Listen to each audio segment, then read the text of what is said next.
Hello. Bon, c'est le moment de l'explication du fonctionnement d'un moteur 2 temps nitro. Il y a des petites différences avec un moteur 2 temps classique. Ces différences, c'est pas énorme, mais là voilà, ça va être vraiment un sujet sur le 2 temps nitro. Mais les bases vraiment pour le 2 temps classique, ça va être pareil. Bon, du coup, ben voilà, j'ai fait mon petit montage que vous avez déjà vu sur un short. Du coup, pour vous expliquer un peu tout ça, j'ai aussi quelques pièces pour vous expliquer.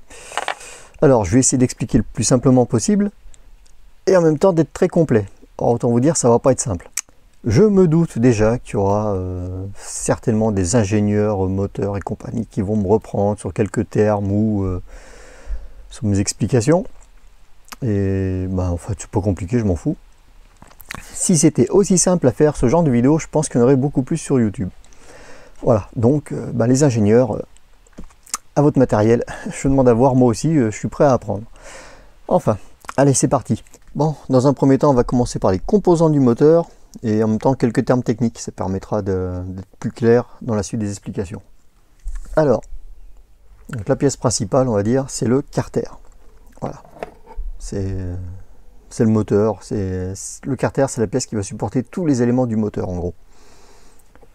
C'est pas compliqué, on a l'emplacement du carburateur, l'emplacement du roulement extérieur, l'emplacement du roulement intérieur. Donc ces deux roulements guident le vilebrequin. Là, on y met la chemise, le piston va dans la chemise. Dessus, on a la culasse. Au-dessus, le radiateur. Là, on a le bouchon ou la tirette. L'échappement qui vient ici. Voilà, vraiment, le carter, c'est la base. Dans le carter, on a des fraisages, on a des formes, c'est creusé. Hop, donc là, ça, ce sont les transferts. Tous ces fraisages. Bon, par là, c'est une lumière. Ça, c'est la lumière d'échappement. Mais tout le reste, voilà, tous ces fraisages qu'on voit vaguement à l'intérieur, là, ça, donc, ce sont les transferts pour amener les gaz frais. Donc ensuite, carter, roulement. Dans les roulements, on a le vilebrequin. Donc le vilebrequin, voilà, c'est lui. Le vilebrequin, on voit qu'on a donc un trou là, qui communique du coup avec le carbu. Et c'est ce qui amène du coup les gaz frais. Donc gaz frais, c'est mélange carburant et air. Voilà, et ça arrive par là, pour que ça arrive dans le bas moteur. Au passage, là, on a un vilebrequin dit turbo, avec cette petite virgule taillée dans la masse. On a aussi des vilebrequins qu'on peut appeler biturbo avec deux virgules. Ensuite, on a la chemise. Donc la chemise, ce serait cette partie-là donc qui se glisse dans le carter, hein, donc de chaque côté du piston. Donc voilà une chemise. Avec ses transferts, donc les transferts c'est les trous. Et là ici on a la lumière d'échappement. Dans la chemise on retrouve un piston. Bon, ça c'est un vieux piston de R&B CS Sport, un truc dans le genre. Le piston avec sa bielle, donc la bielle qui vient du coup voilà ici qui relie le piston au vilebrequin par le biais du maneton. Alors sur ces petits moteurs on n'a pas de segment. Au niveau du piston, on a cette petite rainure qu'il faut nettoyer de temps en temps quand on démonte si elle s'encrasse. Juste avec l'ongle, en fait, on vient gratter l'huile qui aurait séché, qui serait coincée dedans, tout simplement. Alors, cette petite rainure qui est creusée là dans le piston, elle sert à retenir l'huile. Je crois que le piston passe en phase des transferts, que ça chope un peu de carburant, il y a de l'huile qui reste après dans cette rainure et ça permet de faire une bonne lubrification de la chemise. Voilà, donc c'est important que cette petite rainure reste propre. À l'occasion d'un démontage, voilà, faut pas y aller à la brosse métallique, hein, faut pas rayer le piston, mais juste là, du coup, hop, on passe l'ongle, ça sort tout seul. En bas de la bielle, on a une bague, en bronze généralement. Du coup, c'est cette bague qui vient coiffer le maneton du vilebrequin. Du coup, je ferai un sujet sur les types de casse-moteur et les causes. Voilà, ça sera un prochain sujet, et là, on va déjà s'occuper d'un moteur qui marche. Au-dessus du piston, nous avons ceci. Ça, c'est la culasse. C'est là que vient se mettre la bougie. Là, on a donc notre chambre de combustion. Il ne faut pas confondre la culasse avec le radiateur. La partie avec les ailettes, là, ça par exemple, ça c'est un radiateur. Vous voyez, là, il n'y a rien. Hop. Et là, on vient y mettre la culasse. Et tout ça, c'est tenu ensemble. Et voilà, mais ce sont bien deux pièces distinctes. Sur des moteurs loisirs, la culasse est sertie dans le radiateur. À ce compte-là, voilà, on peut appeler ça une culasse, par abus de langage. Mais réellement, voilà, la culasse, c'est la partie qui vient fermer la chemise et qui contient la chambre de combustion et la bougie. Voilà, ça c'est la culasse. Qu'est-ce que nous avons d'autre? Nous avons le bouchon de carter, voilà, qui vient fermer notre moteur. avec un joint, voire même deux des fois, un joint torique et un joint papier, enfin voilà. Un moteur de temps, ça doit être étanche, le bas moteur doit être parfaitement étanche. Je suis chiant avec ça, je vous ai déjà fait chier avec l'étanchéité de l'échappement. Le bas moteur c'est pire. Faut pas de fuite, il en faut pas, c'est tout, c'est comme ça. Vous allez comprendre pourquoi après, mais voilà, pas de fuite sur le bas moteur. Donc on a un bouchon de carter, ou là, comme là, donc un bouchon qui est fait pour supporter une tirette, mais voilà, faut que ce soit fermé et étanche. Ça peut pas marcher autrement. Ensuite, nous avons le joint de la bougie et la bougie. Une bougie va toujours avec son joint d'étanchéité. On ne mélange pas les joints de bougie. Voilà. Il y a des bougies longues, des bougies courtes. Le joint est fait pour que la bougie soit adaptée à tous les moteurs, quoi qu'il arrive. Même si il y a des bougies de longueur différente, c'est pas grave, ça risque rien si on l'utilise avec son propre joint. C'est pas plus compliqué que ça. Après, il existe un type de bougie sur les voitures de piste essentiellement, même si maintenant on commence à les voir sur les tout-terrains, c'est les bougies turbo. Voilà, ça c'est génial, il n'y a pas de joint, la bougie est conique, la culasse est conique, au moment où on serre, ça fait l'étanchéité, et voilà. Après, nous avons notre coude d'échappement, donc là derrière, hop, le coude, la jonction après avec l'échappement, donc un résonateur, hein, ça vous avez déjà vu sur la vidéo, sur les réseaux et les accords. Et après, ça va être carburateur, durée d'alimentation, et puis la durée de préçu quand on en a une. Même si, en fait, on a pratiquement toujours une. Mais vous allez comprendre pourquoi un moteur peut aussi marcher sans la durée de préçu et qui va pouvoir avaler du carburant, même sans ce truc qui pousse. Hein. Enfin voilà. Donc ça, c'est les composants principaux du moteur nitro. Alors maintenant, comment est-ce que tout ça, ça fonctionne de concert et comment le moteur peut démarrer, tourner et compagnie. Ça reste de la physique, mais avec un esprit logique, on peut comprendre. Alors, on a donc le carburant, donc réservoir, hop, le carburant arrive. Le carburateur lui aide à mélanger le carburant et l'air pour que ça fasse un truc à peu près homogène. Ah, donc on a vu que dans le vilebrequin, on a un trou. Donc le carburant arrive, hop, passe par le trou, remplit le bas moteur, enfin rempli, voilà, ce sont des gaz, hein, des gaz frais. Donc les gaz frais, c'est les gaz qui arrivent, les gaz brûlés, c'est les gaz qui repartent. Donc voilà, donc on a nos gaz frais qui arrivent dans le bas moteur. Donc ils arrivent pour le démarrage, c'est quand on amorce en soufflant dans les durites ou quand on actionne la pompe. Ces gaz frais, faut qu'ils passent au-dessus. C'est là où ils vont servir à quelque chose. Pour arriver au-dessus, c'est pas compliqué. Donc quand on actionne la tirette, le banc de démarrage ou quand le moteur est déjà en route, voilà, donc le piston il se déplace. Hop, arrive un moment où il descend. Alors notre piston descend. Du coup, le volume du bas moteur, il commence à se réduire. Le piston descend, il prend de la place mine de rien. En même temps, là, on voit que le trou de vilebrequin, il commence à passer de l'autre côté. Et il ne communique plus du tout avec le carburateur. Donc là, il se crée une pression ici. Logique, le piston descend. Voilà, moins de volume. L'air se comprime. Le piston continue à descendre. Et là, on voit qu'il commence à libérer la lumière d'échappement, mais aussi les transferts.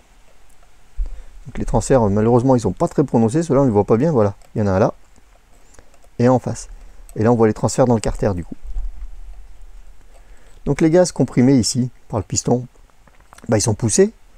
Leur seul échappatoire, c'est là. Ils remontent ici, ici, hop, et ils arrivent dans la chambre de combustion en passant par les transferts de la chemise. Et il y en a une partie qui va vouloir se barrer par là. Bon, ils vont pas aller très loin. Je vous rassure. Mais bon, voilà comment les gaz du coup arrivent du bas moteur jusqu'au-dessus du piston. Du coup, les gaz qui se barrent en même temps par là, parce qu'après donc le piston remonte, commence à reboucher les transferts et la lumière d'échappement. Ça aide à chasser du coup les gaz brûlés de l'explosion d'avant. Les gaz sortent avec une partie des gaz frais malheureusement. Hop, ils arrivent dans l'échappement. Donc on a la partie divergente. Donc là, parce que ça fait un cône qui a tendance à s'agrandir. À ce moment-là, les gaz sont détendus. Ils ont plus de place, donc ils se détendent. C'est pour ça qu'on appelle aussi ça un pot de détente sur les moteurs de temps. Ils ralentissent et ils arrivent enfin à ce fameux contre-cône où là ils sont ralentis. Il y a une partie qui s'échappe par le trou et après qui prennent le tube de fuite ou qui passent dans la pressu pour mettre le réservoir sous pression. Donc il y a une partie qui exerce une pression sur le contre-cône et ça renvoie une partie en gros des gaz dans l'autre sens. Ça résonne, voilà, ça tape, ça repart comme un écho. Et en repartant, du coup, ça freine les gaz, eux, qui continuent à vouloir se barrer. et ils se rencontrent. Et ça, du coup, ça arrive à renvoyer une partie des gaz frais qui seraient échappés dans l'échappement. Ça les renvoie de nouveau dans la chambre de combustion. Et comme ça, on perd un minimum de gaz frais grâce à ce type d'échappement. Et voilà pourquoi ça augmente aussi les performances moteurs. Et pourquoi il ne faut pas avoir des fuites de partout sur l'échappement. Oui, c'est quand je dis qu'il faut pas de fuite, c'est tout. Bon, du coup, notre piston, hop, il a fini de chasser ses gaz brûlés. Les gaz frais, ils ne sont pas barrés grâce au résonateur. Là, tous les trous sont bouchés maintenant avec le piston. Bon, maintenant que tous les trous sont bouchés, on a enfin notre compression. C'est pour ça qu'il faut avoir un ensemble chemise-piston en bon état. Il faut que ce soit étanche ce bazar, hein, parce que quand ça monte et que ça comprime, il ne faut pas que les gaz frais comprimés puissent se barrer par les côtés. Hein. Non, il faut que ce soit étanche. On veut de la compression. En même temps, le piston en montant, ce volume-là, du coup, il devient plus grand. Vu que le piston monte, il laisse de la place. C'est comme une seringue. Quand on tire sur le piston d'une seringue, on crée une dépression et ça aspire. Là, c'est exactement le même principe. Le piston en montant, voilà, il fait cet effet-là, un effet de dépression dans le bas moteur. Au moment où, du coup, on a notre trou du vilebrequin qui arrive en face du carbu, du coup, qu'est-ce qui se passe? Et hop, là, tout ça, là, cette dépression, ça aspire le carburant et l'air par le trou ici. C'est tout bête le procédé. Voilà comment un moteur aspire son carburant. Il n'y aurait pas de pressu, le moteur lui aspire quand même son bazar. Hein.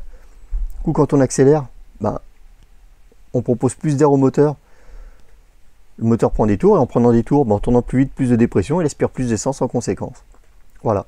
Bon, du coup, lui en montant, hop, il aspire ses gaz frais.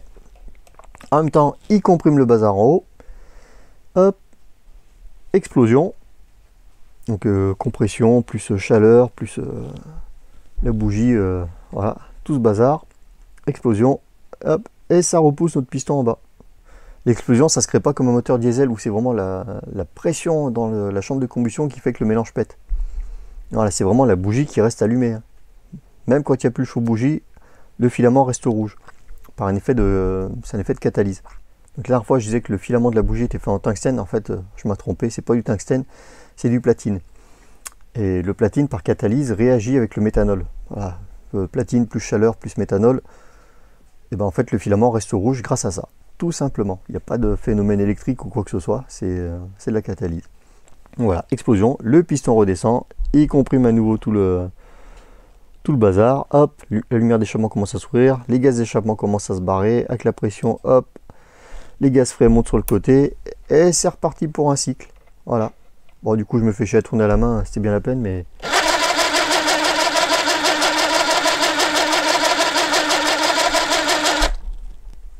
Voilà comment ça fonctionne.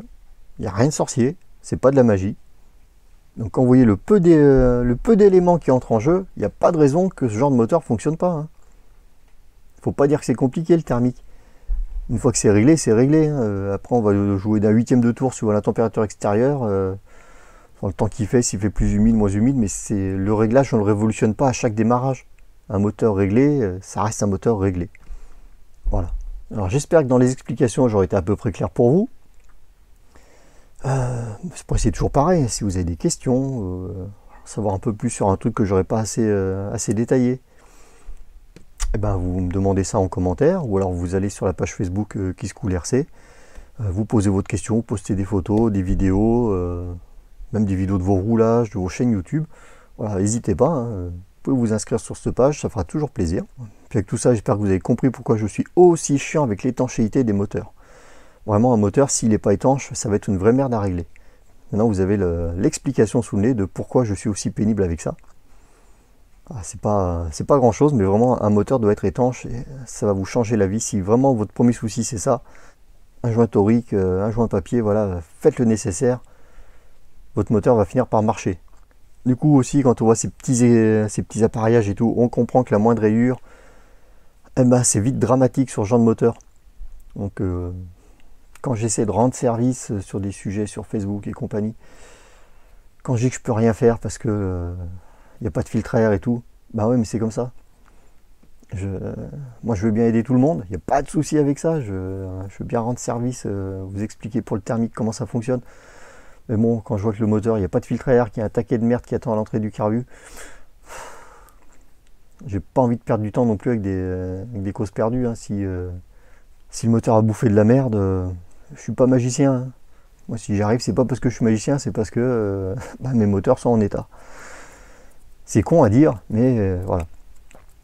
Après, oui, on arrive à faire marcher des moteurs en fin de vie, des moteurs contre-trinqués et compagnie, mais c'est pas la panacée. J'espère que du coup, le fonctionnement d'un moteur nitro sera un peu plus clair pour vous, que ça dédramatise un peu le truc, que ça vulgarise un peu le fonctionnement, style Michel, petit truc en bois qui sert à tenir les tableaux. Je pense pas que dans les jeunes, beaucoup aient la référence. Mais voilà. Allez, bah c'est tout pour ce sujet. Je vous reparlerai de moteur, parce que c'est toujours un sujet intéressant. Donc je pourrais, dans les prochains sujets, je vous ferai peut-être un truc sur les diagrammes, les squish, les transferts et compagnie. Pourquoi pas.